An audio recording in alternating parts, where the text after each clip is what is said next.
I look like a geek with the glasses on, man. I have to take them off. Holy. Yeah, but I'm gonna react to this here. How Marvel stopped Sony from ruining Spider-Man 4. If you've not seen Spider-Man, you really gotta watch it. It's really good. But one thing about the movie is it plays like a video game. It plays like the Insomniac video games. And I like how simple the story is. There's nothing complicated, nothing. It's just a simple story. It plays like a video game, like a character who develops along the way. He has side quests that he has to do to figure stuff out. And then he gets a power up at the end. I'm not spoiling it for anybody, but it's a really good movie. I loved it. I love it. It's so simple. That's how they should basically make superhero movies, man. It's like, make it that simple. A simple story and a simple thing, attraction that we can all follow. But it is what it is. Let's see. Let's see what we have here.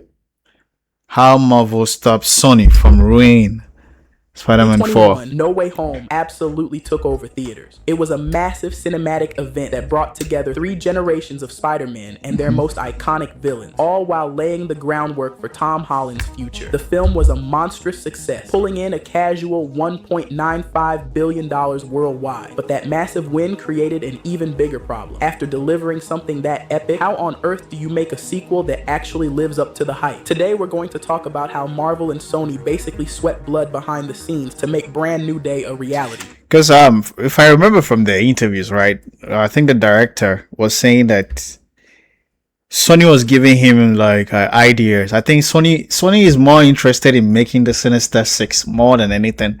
They want to bring that, which is not a bad idea. But if you see the villain movies that they've been making, it's all been meh. You can talk about Morbius. I haven't watched that. Kraven the Hunter. I haven't watched that yet. And it's like all the movies they were bringing out it was just bad. So I'm not surprised that they were trying to gain something from this. They were probably gonna make the Sinister Six. I think that was their plan. But we don't even have our Tom Holland's Doc Ock yet, right? We don't. I wonder who that's gonna be. So let's do it.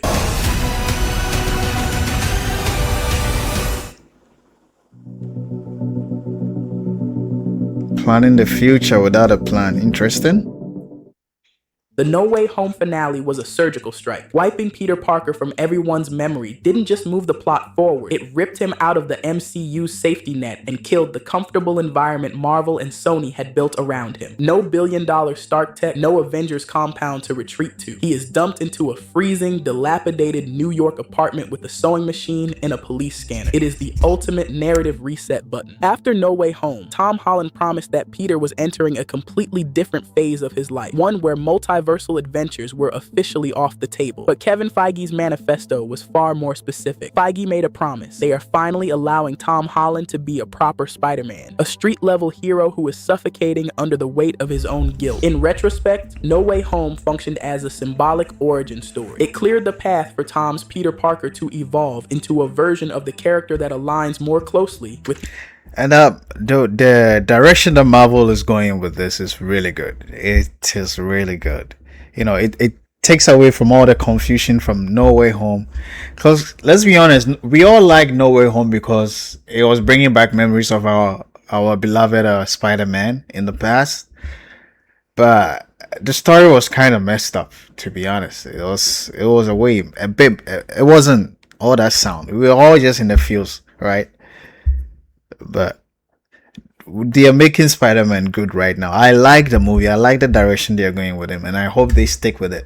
The essence of the comics. While Marvel Studios had a clear character-driven vision post No Way Home, the path to greenlighting a 4th film wasn't exactly a walk in the park. Sony owns the film rights to the character. If they weren't fully on board with Marvel's creative pivot, the entire project would have hit a dead end. The first major hurdle was the director's chair. John Watts, who helmed Tom Holland's first trilogy, was the obvious pick for Sony. Executives led by Chairman Tom Rothman pushed hard to keep him on board. To them, Watts was a safe bet, a guaranteed formula for another billion multi-billion-dollar blockbuster. The friction was obvious. Feige and Tom had promised something entirely new, yet Sony was still determined to play it safe. Both companies were publicly teasing their own vision for the fourth film. They didn't outright contradict each other, but they were miles away from being on the same page. Ultimately, Watts decided to walk away. After surviving the absolute nightmare of shooting a multiversal epic during peak COVID without a finished script, the guy was just completely burned out. Watts left the MCU entirely, even dropping out the Fantastic Four reboot. Kevin Feige was totally on board with the exit.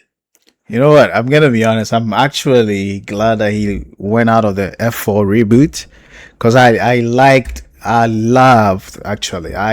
liked the F4 reboot that they did. I like especially what they did with Johnny Storm. They didn't make him like a loser or a random character, but he had a role to play. That was my main concern going in, that they're gonna have Johnny Storm, like they made the characters feel like they are important and they belong in their world. So that was good. So he stepping away was a blessing in disguise, even though I don't know if he would have made a better movie, but F4 was good. Even though Watts delivered an incredible trilogy, Feige knew that heading into this darker street-level era, the franchise desperately needed fresh blood and a completely new vibe. While all this was going down, Sony was desperately trying to force its own cinematic universe using whatever Spider-Man villains they still had the rights to. The only character they actually managed to build a successful franchise around was Venom, and Sony clung to him like a life raft. They knew that if they could just find a way to smash Tom Hardy's Venom and Tom Holland's Spider-Man together, they could finally drag the MCU audience over to care about their own disconnected cinematic universe. So in the post-credits scene of Venom 3, they just threw in Null with absolutely zero plan and without even giving Marvel Studios a heads up. Sony's grand vision was basically forcing an Avengers level threat. They wanted this massive crossover event heavily rumored to be called Spider-Man. You know what? What's funny is they're still gonna do it. I just don't know when. The crossover is gonna happen. They want that. I'm actually sure that the Spider-Man 4 was probably gonna be about those two. You know, because we just had Venom 3 and we had Spider-Man 3, right? So the next movie is obviously Spider-Man and Venom. I think that would have been the title. Spider-Man, Venom. King in Black, where Null tries to swallow the entire multiverse in darkness, forcing Spider-Man and Venom to team up and stop him. But in the end, Marvel Studios actually won the tug of war with a massive assist from Tom Holland. Now wielding a lot more creative control behind the scenes, Holland pushed hard for a street-level movie. Sony's ridiculous plans to make Spider-Man 4 all about Null got completely tossed in the trash. This meant Marvel finally locked down the creative freedom to tell a truly grounded story. And just like that, we were stepping into a brand new day. Oh, that's good. That's a good line. And just like that, we were stepping into a brand new day. I love that. That's good. That's very creative. Once they locked in the street level story and scrapped the multiverse crossover, Marvel and Sony. If you've not watched it, this is a spoiler. This is the best. I just love the choreography that they had with the red hand. That's what they are called, right? That you could see that they were united when they were fighting against the Spider-Man. They were both united. They were all moving in unison. It's not like, but this is what I believe was going on. Jean was jumping through all of them at the same time because her power had become like super. She had gotten a boost right there. So she could like jump through multiple people at a time. And you see how they were united in their fights. Whew, that was nice. The choreography was just next level. That was just good. I just love everything about this movie. It's a really good movie.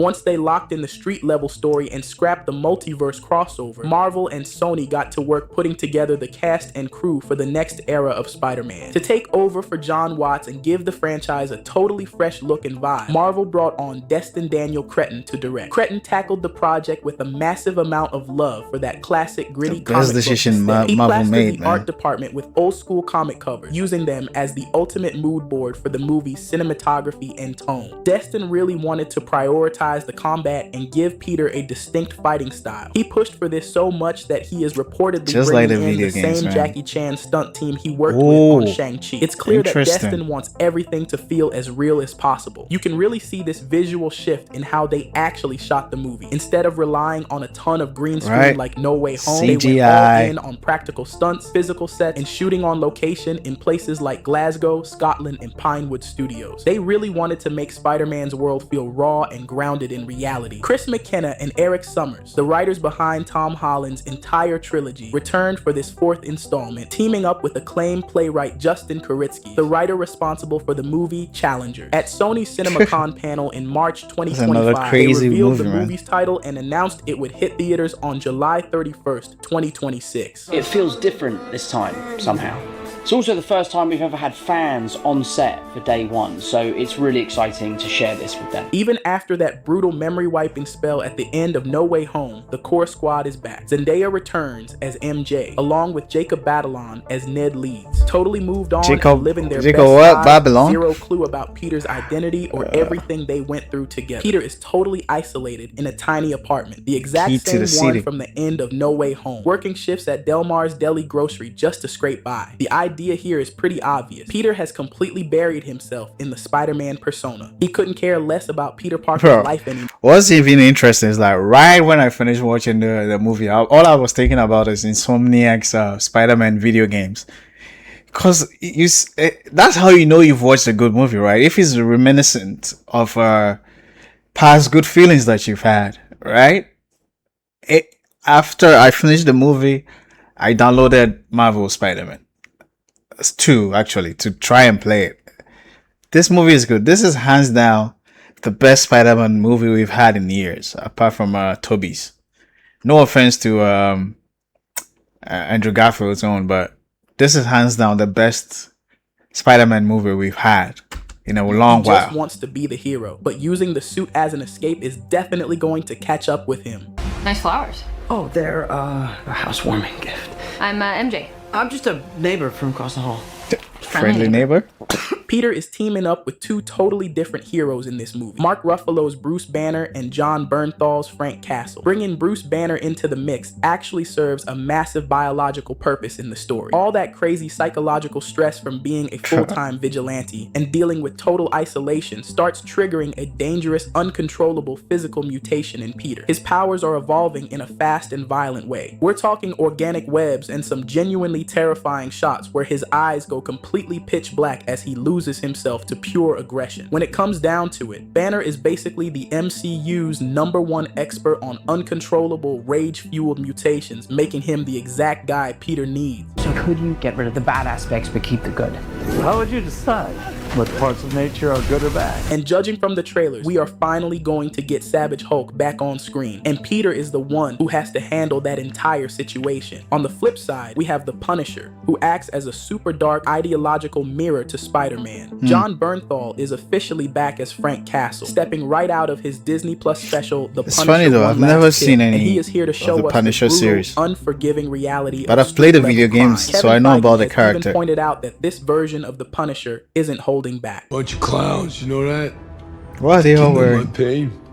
What do you know about me? To understand the potential Damn, dynamic it looks between pretty beat up. Spider-Man and the Punisher on screen, one must first look to their shared history on the page, which begins in the issue The Amazing Spider-Man 129, published in 1974. Frank Castle was not introduced as a hero or even an anti-hero. He was an antagonist. The story opens with Jackal hiring the Punisher to assassinate Spider-Man. The Jackal had convinced Castle that Spider-Man was a murderer responsible for the recent death of Gwen Stacy. Frank and Spidey meet and start fighting. The Jackal gets impatient and attacks Spider-Man from behind. Punisher immediately calls out his boss for his unjust methods. Frank has a code of honor. He might be a killer, but he believes in a certain kind of fairness in a fight. After Spider-Man gets away, both he and the Punisher separately look for a gunsmith called the Mechanic. Spider-Man gets there first and finds the Mechanic dead. When the Punisher arrives moments later, he assumes Spider-Man is the killer. They fight again, but this time Spider-Man manages to take Castle down and proves he's innocent by showing him the Jackal's obvious claw marks on the body. Realizing he was played, the Punisher swears to get revenge on the Jackal and storms off. This I don't know debut about him, but establishes the core of I'm their dynamic. 100% They are sure not he's always getting played, bro.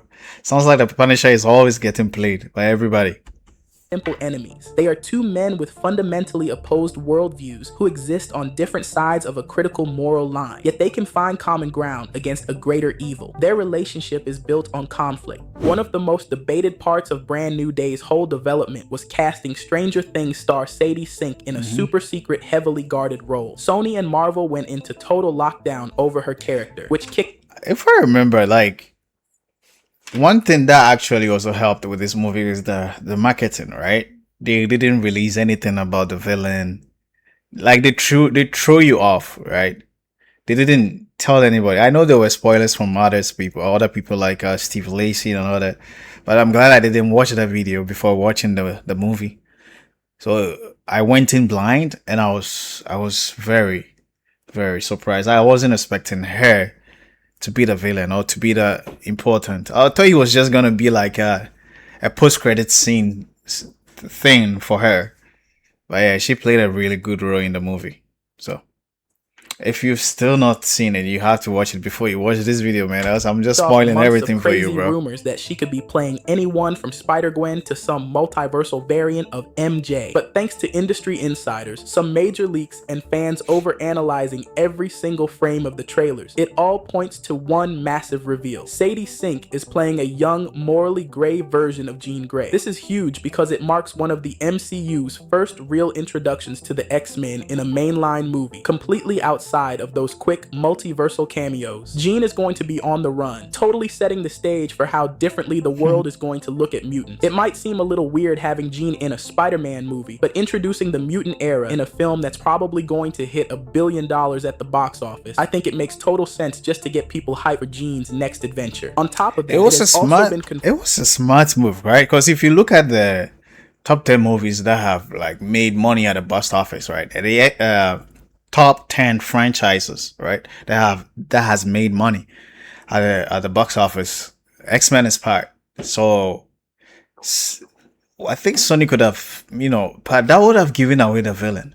My thought is they could have told people that the X-Men were gonna be in this movie, but still, that would have I think it would have brought some negative energy towards the film. So I think it was a good idea overall that they didn't add that in the marketing.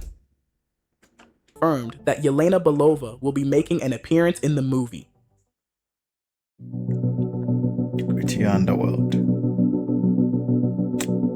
The greedy underworld. To really bring New York's criminal underworld to life, Cretton pulled together an awesome lineup of villains and allies. Fresh off her Emmy win for The Bear, Liza Kalan-Zaya steps into the super important role of Detective Jean DeWolf. DeWolf is this tough, no-nonsense police captain and one of the very few real friends Spidey has in the NYPD. Bringing her in adds a grounded human look at all the vigilante chaos happening on the streets. On the villain side, the movie is finally paying off a tease from way back in 2017's Homecoming by bringing back Michael Mando and Matt Gargan. But this time, he's going full Scorpion. On top of that, we're getting Marvin Jones III, who actually voiced the character in Into the Spider-Verse, making the jump to live action as Tombstone. He's stepping up as a ruthless crime boss trying to take over the New York underworld. As if physical threats weren't enough, Tremel Tillman joins the cast as William Bill this guy was good He's too. the ruthless new head of the Department of Damage Control, and he's specifically leading the anti-mutant operations to relentlessly hunt down Sadie Sink's character. Brand New Day is also throwing in guys like Tarantula, Boomerang, and another interesting detail is that the Hand is actually going to be involved in the movie. We still don't know exactly how big this is the best part of the movie, but judging by what we see in the trailer, it looks like we're getting a massive action set. Marvel is so smart. Did you see the background over there? It has buildings and all that. Smart people, bro. Trying to throw you off. Well, that was a good video. It looks like Brand New Day is going to be exactly the movie that Spider-Man fans need, and the one the MCU's Peter needs right now. Something more personal, but at the same time epic and street level. With Destin Daniel Cretton directing, bringing in heavy hitters like the Punisher to test Peter's morals, adding some creepy biological mutation stuff, and smoothly introducing mutants with Sadie Sink as Jean Grey. This movie is going to completely shake up Spidey's future on screen. Sony, man. Your plans will come to fruition, but you gotta give it time, alright? Spike.